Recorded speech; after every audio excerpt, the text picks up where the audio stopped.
à la fin du clip Glaive, en tout cas de cette journée de tournage du clip Glaive, les personnes qui travaillaient sur ce clip, les techniciens étaient en train de nettoyer et de ranger le matériel. À ce moment-là, 5 voitures arrivent avec à leur bord une quinzaine d'occupants.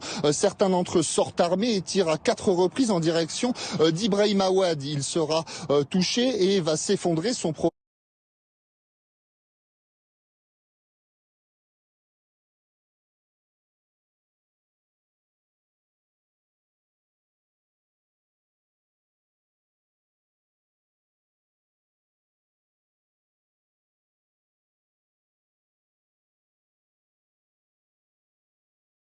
On l'apprend, une fusillade a eu lieu pendant le tournage du dernier clip du rappeur Booba. La star tournait sa vidéo dans un entrepôt désaffecté d'Aulnay-sous-Bois, c'est en banlieue parisienne. William L, on vous retrouve. Alors expliquez-nous ce qui s'est passé et est-ce qu'il y a des blessés ?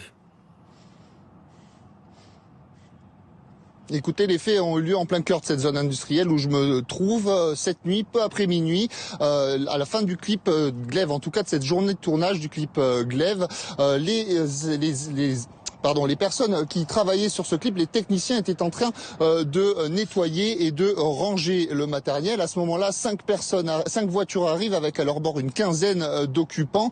Certains d'entre eux sortent armés et tirent à 4 reprises en direction d'Ibrahim Awad. Il sera touché et va s'effondrer. Son pronostic vital ne sera pas engagé puisqu'il sera pris en charge par les secours. Pendant ce temps, ce sont d'autres agresseurs qui vont s'en prendre au reste de l'équipe technique. Ils vont frapper le réalisateur, mais aussi un autre technicien à coups de batte de baseball et de barres de fer. Ils seront gravement blessés et vont aller ensuite se réfugier dans le 17e arrondissement de la capitale.